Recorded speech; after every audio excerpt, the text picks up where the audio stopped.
I bring you news stories from across the world and in Nigeria. The headline says Russian shelling as Ukraine troops cross the Dnipro. Hambali faces conditions as trial looms. Australia launches biggest defense reform.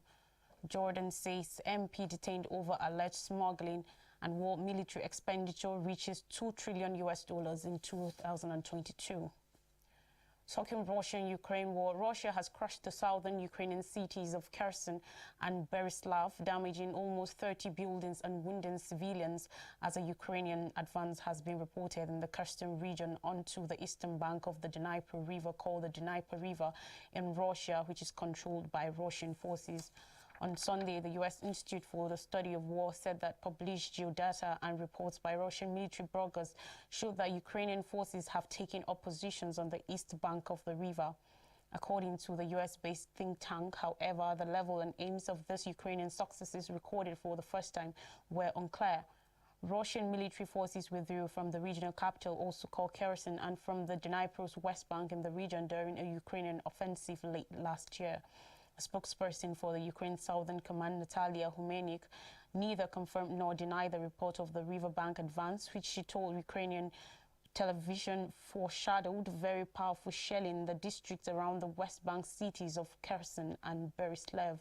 The Dnipro has for months marked the contact line in the Kherson region, where its capital is frequently pummeled by shelling from Russian forces stationed on the other side of the river. Conditions at the Guantanamo Bay detention camp has been described, according to report, as not great but not horrific by the lawyer of Indonesian detainee Enseb Nurjaman alias Hambali, who has been held in the facility operated by the United States for 17 years.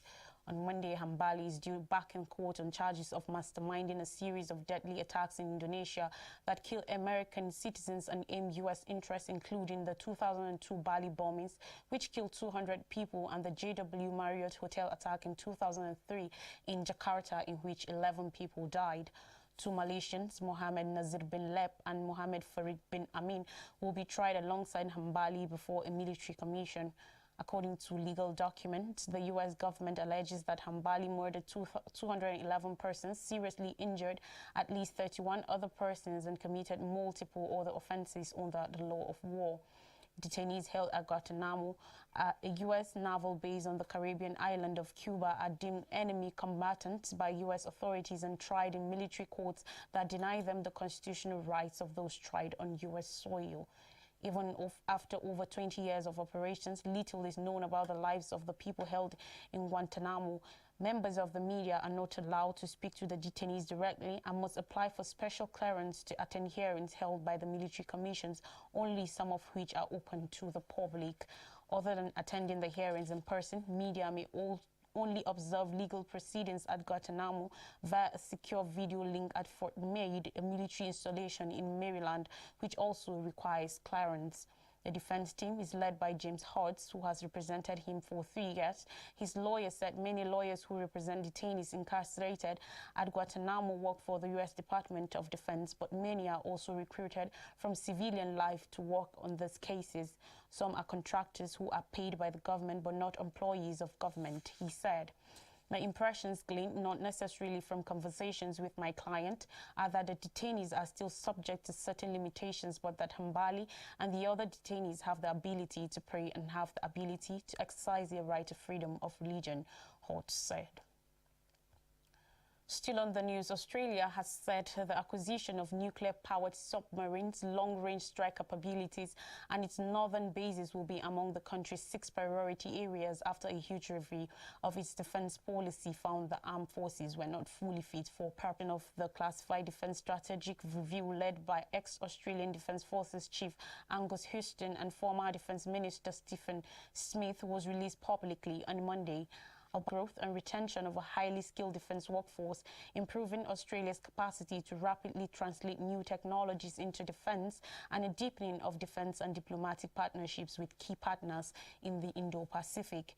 Deputy Prime Minister and Defense Minister Richard Marles said in a statement on Monday, the defense strategic review and the government's response is about maintaining peace, security and prosperity in our region, stressing that work on the initiatives will begin straight away. There are a lot of tough decisions which need to be made, but in doing so, we are making them in the best interest of our defense force and our nation.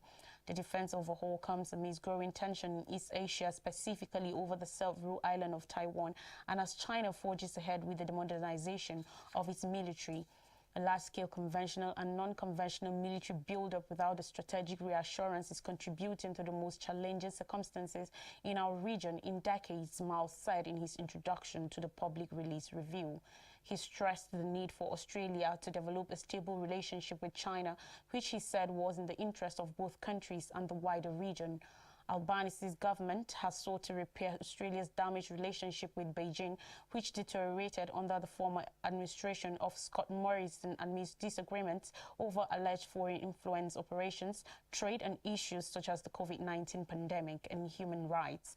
Beijing was also angered over Australia's decision to join the AUKUS pact, under which it will receive the nuclear-powered submarines mentioned in the review from the United States, as well as its membership of the four-power defense and security grouping known as the Quad.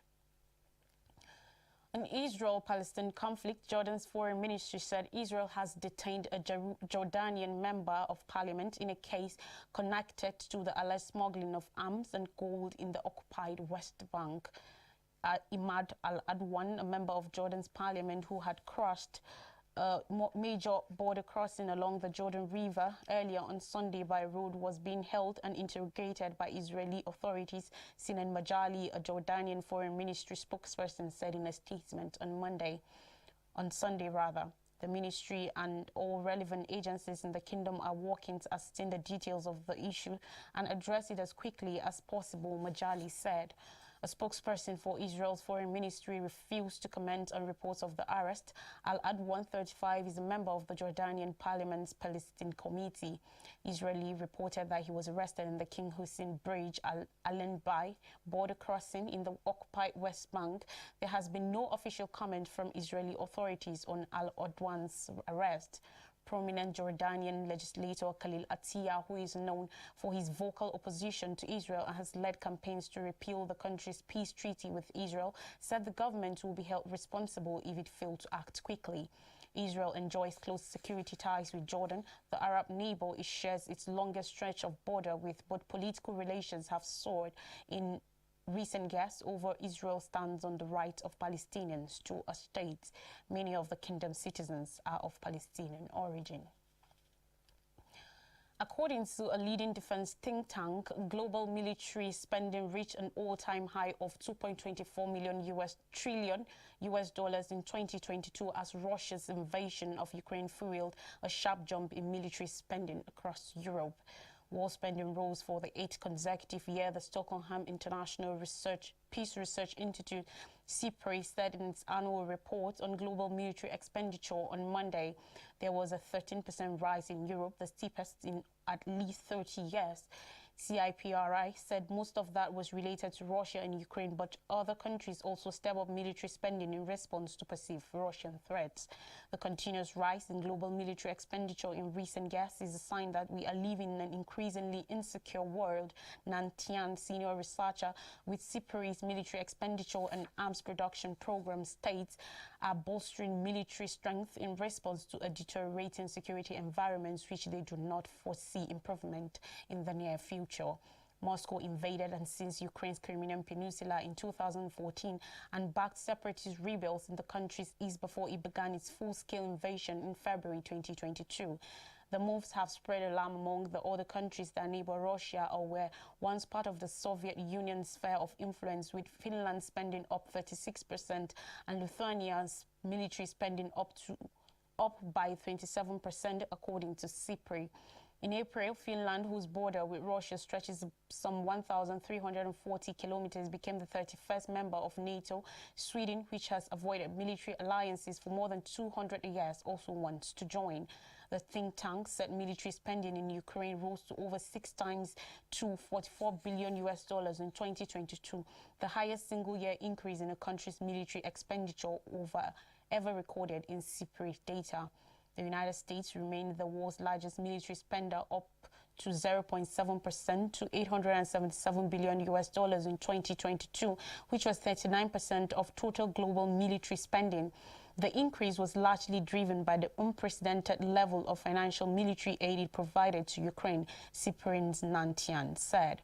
U.S. financial military aid to Ukraine totaled $19.9 billion in 2022, according to the think tank.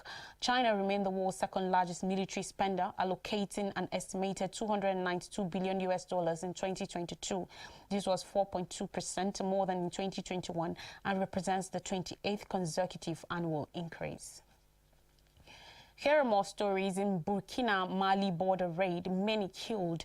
According to the local prosecutor who announced a probe into the attack, said about 60 civilians have been killed in a village in northern Burkina Faso, citing information from police in the town of Hoya-Goya. Prosecutor Lamin Kabori said the attack took place on Friday in the village of Karma near the border with Mali. The statement said the perpetrators were wearing the uniforms of Burkinabe armed forces but gave no further details on the attack. The wounded have been evacuated and are currently being taken care of within our health facilities, Kabore said, according to report, adding that the perpetrators had taken various goods. Armed groups are thought to control about 40% of Burkina Faso in regional unrest that started in Mali in 2012 when the hardline groups hijacked a Tuareg separatist uprising.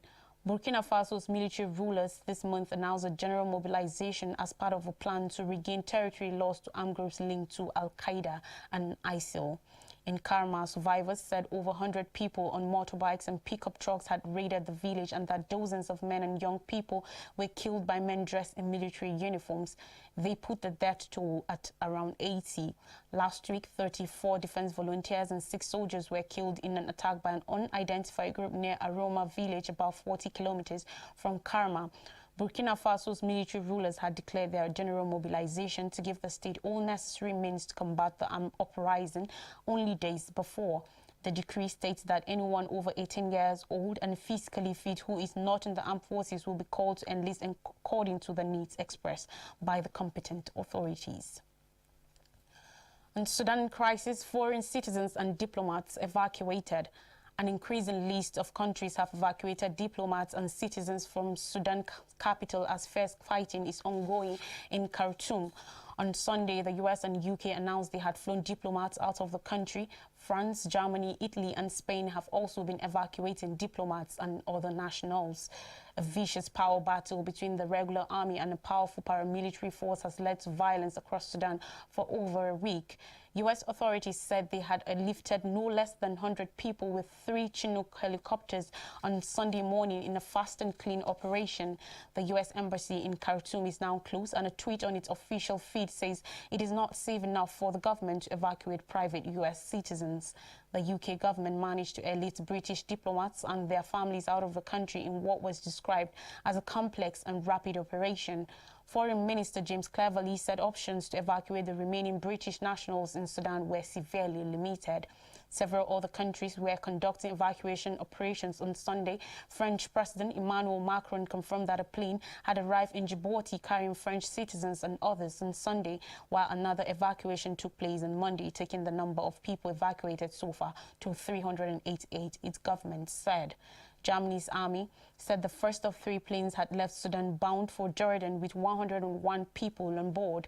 Italy and Spain have evacuated citizens. The Spanish mission included citizens from Argentina, Colombia, Ireland, Portugal, Poland, Mexico, Venezuela, and Sudan. Canada's Prime Minister Justin Trudeau said his government had evacuated its diplomatic staff. Other countries successfully evacuated people on Saturday. More than 150 people, mostly citizens of Gulf countries as well as Egypt, Pakistan and Canada, were evacuated by sea to the Saudi Arabian port of Jeddah. There have been desperate calls for help for many foreign students from Africa, Asia and the Middle East who are also stuck in Khartoum, a city of some 6 million people. Meanwhile, there are reports that internet connectivity has almost totally collapsed in Sudan, which could seriously hinder the coordination of help for those trapped in Khartoum and other cities.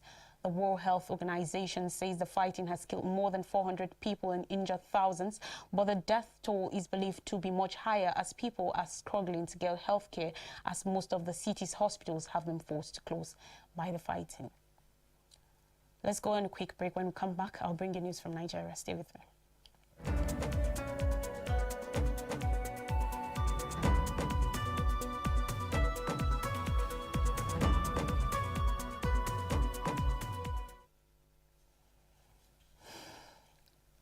Welcome back. Here are stories from Nigeria. Troops kill scores of terrorists in Borno. Troops of Operation Hadinkai and 199 Special Forces Battalion in alliance with the Civilian Joint Task Force CJTF have reportedly killed 34 Boko Haram insurgents in Sambisa Forest. The Sambisa Forest in Borno State has been the aim of major security operations as it is set to provide a major cover for terrorists. Intelligence sources said that the troops made the unprecedented invasions in Boko Haram hideouts in line with efforts to totally eliminate the insurgents operating along the fringes of the forest. The sources said the clearance operation started from Awulari on April 17th and progressed further into other identified insurgents camps around Garno and Alafa. The sources added that the troops overwhelmed the insurgents with superior firepower and killed 18 of them. However, a member of the CJTF was said to have died during the gun duel. The forces further stormed and cleared Isa and Farisu on April 19th, where they ferociously engaged dozens of the resistant terrorists in a heavy gun battle. According to a further report, 3 terrorists were killed by the troops in Alafa, including one commander simply identified as Salafi, while 2 motorcycles were recovered. On April 20th in Ukuba, the ground troops made contact with another set of insurgents, killing 7 while others escaped with bullet wounds. The troops recovered 1 truck and 2 122 artillery guns. The gallant troops moved further to clear Garin Glucose, where they neutralized additional 2 terrorists, while other terrorists hastily withdrew and avoided making contact with the approaching troops. The sources told the Publican that the troops successfully cleared terrorist hideouts in Garno, Alafa, Alafa D, Garin Doctor, Njumia, Iza, Farisu, Somalia, Ukuba, Garin Glucose, Garin Ba'aba, and Bula Apau Amir communities in Bama local government area in Borno State. Some women that were held captive by the insurgents were said to have been rescued. Now, federal government commenced payments of teachers' withheld salaries. The federal government has started the payments of withheld salaries of teachers who benefited from the elongation of service tenure extended by the regime of the President, Major General Muhammadu Buhari, retired to teachers under the employment of the federal government, report gathered. Recall that it was earlier in 2020 reported how Buhari, during World Teachers' Day, announced some incentives for teachers, including a fresh salary scale and raising their retirement age from 60 to 65 years. However, some of the teachers who benefited had their salaries withheld from 2021 to March 2023. Top officials of the Federal Ministry of Education, Finance, Budgets and National Planning on Sunday confirmed that the payment of the withheld salaries has commenced. Confirming the development, one of the benefiting teachers in Lorin, the Kwara State capital, said, "It's true, we have started receiving, though we have only got the one for April 2023. We have been reassured that the arrears will be cleared." And finally, on the news, federal government negotiates safe evacuation of Nigerians in Sudan. Yesterday, President Muhammadu Buhari's senior special assistant on media and publicity, Garba Shehu, revealed that the presidency is deeply worried over dozens of Nigerian citizens trapped in troubled Sudan owing to the dangers associated with air travel in the North African country, just as the federal government is working towards safe evacuation plan.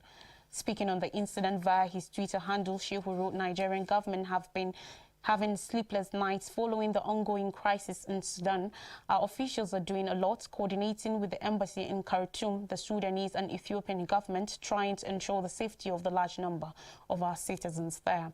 Minister Geoffrey Oyema, who is coordinating this effort, is optimistic that they will start moving people to safety as soon as possible. The conflict between the Sudanese armed forces and the paramilitary group Rapid Support Force has claimed over 400 lives with about 3,500 injured.